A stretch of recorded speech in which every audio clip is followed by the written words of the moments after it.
एक एक्सरे होता है और एक एमआरआई होता है। तो एमआरआई में हर चीज़ को खुल के सामने आ जाती है। वैसी जातिगत जनगणना एक्सरे नहीं है, ये एमआरआई है और इसमें सब कुछ खुल के सामने आएगा। नकली चेहरा सामने आए, असली दिलदारी का ढोंग 1000 रुपए, 15 लाख रुपए, क्या क्या दिलदारी का ढोंग रचाकर जाल बिछाए बातों का। भाई और बहनों, लेकिन जब बाद में देश में जातिगत जनगणना की आती है तो वो कहते हैं कि इससे देश टूट जाएगा, ये काम जो बिल्कुल मत करना।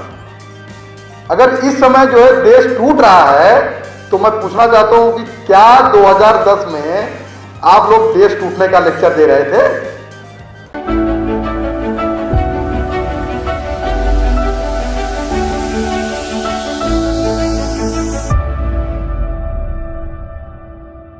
मैं आयोजकों का धन्यवाद करता हूं कि आज मेरे दोस्त का जन्मदिन है, कांचा एलिया का। हाँ, तो अच्छा, उन्हीं की वजह से सेमिनार हो भी रहा है।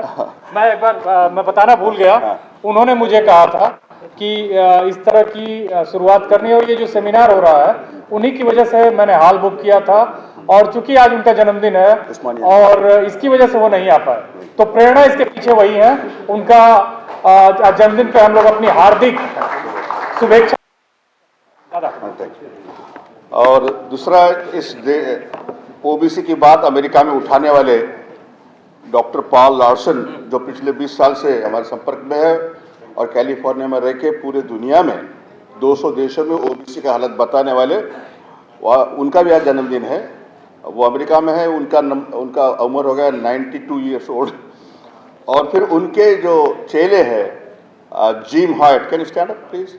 जिम, ये प्लास्टिक सर्जन है, ये ओबीसी की बात को अमेरिका में रखते हैं, सामाजिक न्याय की बात करते हैं, जस्टिस के ऊपर काम करते हैं और ये चर्च से जुड़े हैं। और अभी ये प्लास्टिक सर्जन है, तो वो आए थे यहाँ तुम्हारे फरीदाबाद में 20 डॉक्टरों की टीम लेके और 100 ऑपरेशन उन्होंने फ्री किए।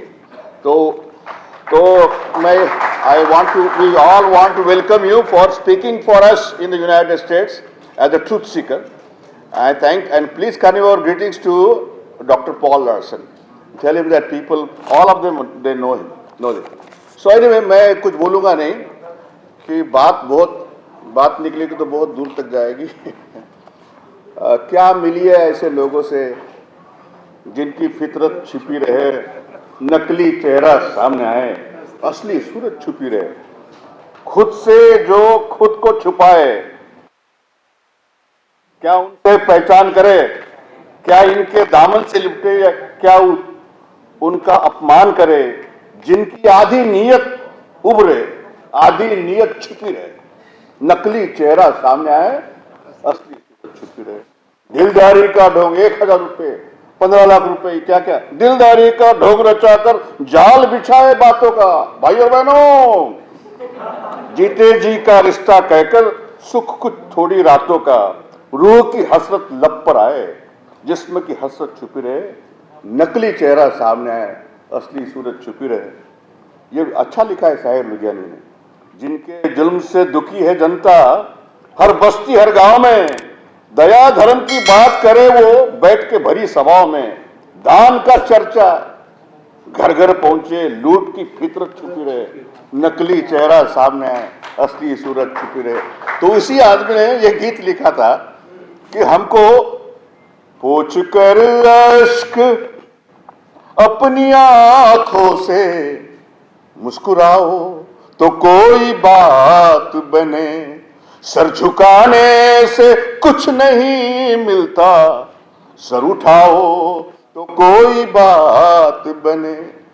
जिंदगी भीख में नहीं मिलती, जिंदगी बढ़ के छीनी जाती है, जिंदगी बढ़ के छीनी जाती है, अपना हक संग दिल जमाने से छीन पाओ तो कोई बात बने। ये हमारा मिशन है। रंग और नस्ल, जात और मजहब जो भी हो आदमी से कम तर है, जो भी हो आदमी से कम तर है। इस हकीकत को तुम भी मेरी तरह मान जाओ तो कोई बात बने। और हमारा अल्टीमेट गोल जो है सत्ता पे आना है। सत्ता पे बहुसंख्यक लोग सत्ता पे जाते हैं और अल्पसंख्यक लोग यूनियन बनाते हैं। हमको संगठन नहीं बनाना है, हमको इस देश पर राज करना है, क्योंकि हम बहुसंख्यक हैं।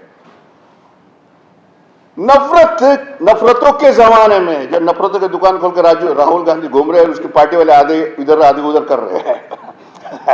नफरतों के जमाने में हमको, जहान में हमको प्यार की बस्तियां बसानी है, प्यार की बस्तियां बसानी है।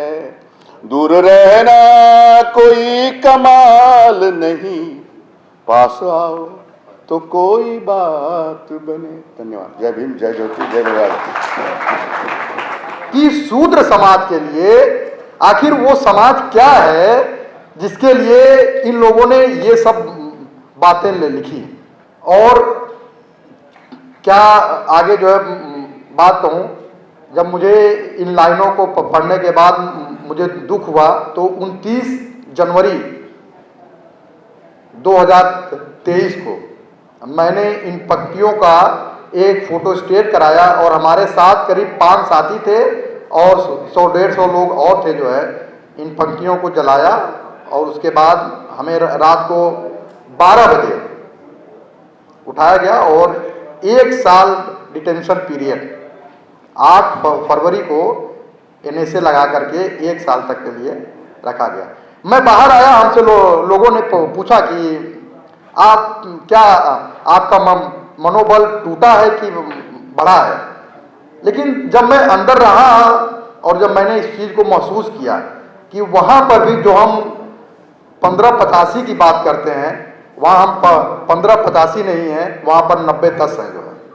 लेकिन अगर वो 90-10 है, अगर वहाँ पर ये गिनती है 90-10 की, तो इस देश में ये गिनती क्यों नहीं है। एक बात मैं और भी आपको बताना चाहता हूँ कि हमारा जो 1 साल का जो मुकदमा रहा है, इस सबका वहन समाजवादी पार्टी के राष्ट्रीय अध्यक्ष माननीय अखिलेश यादव जी ने वो वहन किया था। उनका खुद का वकील था। सुप्रीम कोर्ट भी हम लोग गए, वहाँ का भी जो भी खर्चा आया, एक पैसे का खर्च माननीय राष्ट्रीय अध्यक्ष अखिलेश यादव जी ने उठाया। मैं बात कर रहा था कि जब जेल में गिनती है 90-10 की, तो बाहर वो गिनती क्यों नहीं है। ये साल बहुत ही इम्पोर्टेंट साल है, बहुत ही महत्वपूर्ण साल है। ये 2024 है और आप लोग को पता होगा कि एक व्यक्ति के जीवन में 34 साल बहुत ही महत्वपूर्ण समय होता है। उन 34 साल में व्यक्ति नौकरी पाता है और रिटायर हो जाता है। तो अगर 1990 में 7 अगस्त 1990 में जब मंडल आयोग की सिफारिशें लागू हुई, एक सिफारिश लागू हुई थी कि ओबीसी को सरकारी नौकरी और पब्लिक सेक्टर में 27% आरक्षण दिया जाए। तो क्या आज 34 साल बाद इस बात का आकलन करने का समय है कि क्या ईमानदारी से वो 27% का आरक्षण इस देश में लागू हुआ कि नहीं हुआ। यदि आपको लगता है कि लागू हुआ तो बात आगे जो खत्म हो जाती है। लेकिन अगर लगता है कि लागू नहीं हुआ, तो इस बात पर चर्चा करने की बात है और इस बात का सही आकलन करने का ये सबसे महत्वपूर्ण साल है और उसका सही हथियार जातिगत जनगणना है। जातिगत जनगणना की बात आती है तो ऐसा नहीं है कि पहली बार जातिगत जनगणना की बात उठी है। आपको याद होगा कि 2010 में जब यूपीए 2 की सरकार जो चल रही थी, तो उस समय शीतकालीन सत्र में तत्कालीन सांसद स्वर्गीय सुषमा स्वराज जी और स्वर्गीय गोपीनाथ मुंडे जी, इन्होंने कहा था कि जातिगत जनगणना होनी चाहिए। ये ऑन द रिकॉर्ड है, आप इसको जो देख सकते हैं। और 2018 में हमारे गृह मंत्री माननीय राजनाथ सिंह जी ने कहा था कि जब 2021 में जातिगत जनगणना होगी तो उसमें ओबीसी की भी गिनती की जाएगी, लेकिन शायद हुई, वो आंकड़े अभी तक आए नहीं।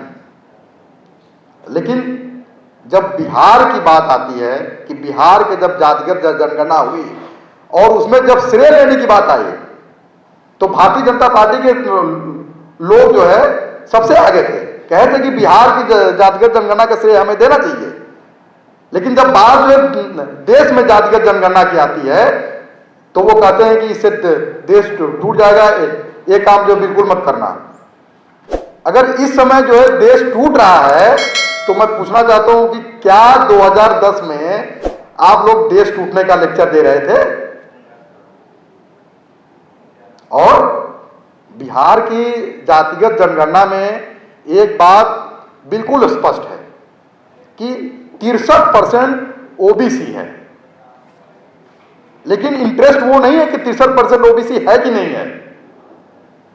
63% तो ओबीसी है, ये आप भी जानते हैं, हम भी जानते हैं। जो चुनाव के सर्वे होते हैं तमाम जो सरकार की एक बुक है political survey people of India, उसमें ये सर्वे है सब कुछ जो है। लेकिन उस सर्वे में जो एक बात सामने आई कि पोस्ट ग्रेजुएट्स ओबीसी के कितने हैं, ओबीसी और दलित के पोस्ट ग्रेजुएट कितने हैं। अगर एक समाज में 10,000 लोगों को शामिल कर लिया जाए तो किस जात के या किस समाज के पोस्ट ग्रेजुएट हैं?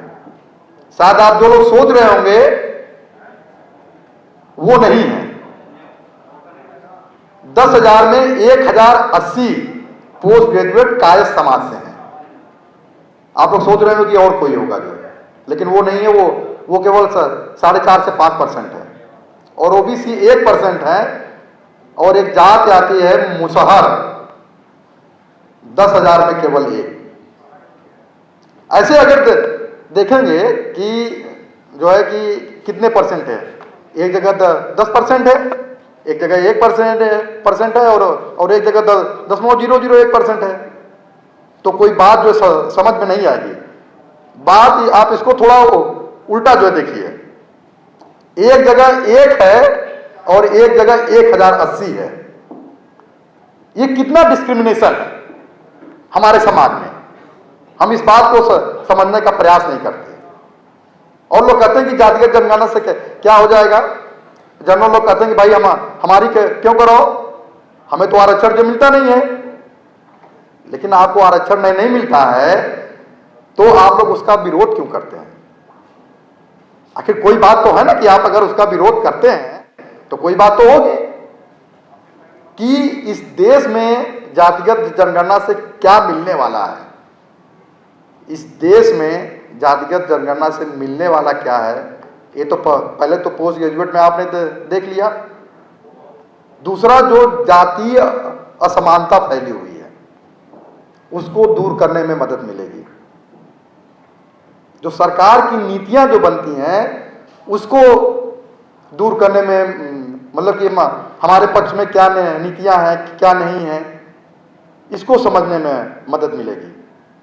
लेकिन वो चाहते नहीं कि जातिगत जनगणना हो।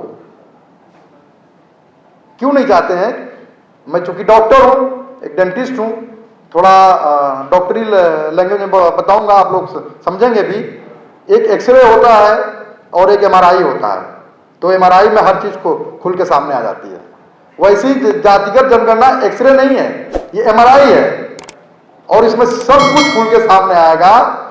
और बहुत पुराना एक गाना है, आप सब लोग जानते होंगे कि पर्दा ना उठाओ, अब पर्दा उठ गया तो भेद खुल जाएगा। This is called caste census, कि एक विशेषाधिकार वर्ग का विशेषाधिकार कौन लेकर के बैठा हुआ है, उसके ऊपर से पर्दा उठाना ही क्रांतिकारी का कदम है और इसी को कास्ट सेंसस कहते हैं।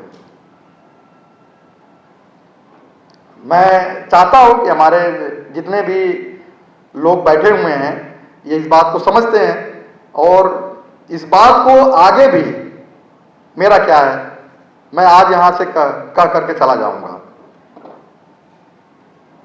आप लोग सुने और आप लोग भी चले जाएंगे। लेकिन इसका फायदा क्या है? इसका फायदा ये है कि आप लोग समझदार आदमी, आप लोग हमारी बात को जो समझे हैं, जो सुने हैं, उसको ट्रांसफर करिए। इस हाल के अंदर तक इस बात को रहने मत दीजिए, क्योंकि अगर इसके हाल के अंदर तक ये बात अगर रह गई तो आगे फिर क्या? बस जाते जाते एक शेर है, मैं वो कहना चाहूंगा, कुछ ज्यादा ख्वाहिशें नहीं है जिंदगी तुमसे, कुछ ज्यादा ख्वाहिशें नहीं जिंदगी तुमसे, बस मेरा अगला कदम पिछले से बेहतर, बस मेरा अगला कदम पिछले से बेहतर। देखते रहिए नीलकमल टीवी। आपको अगर हमारा वीडियो अच्छा लगता है तो हमारे चैनल को सब्सक्राइब करिए, वीडियो को लाइक करिए, शेयर करिए।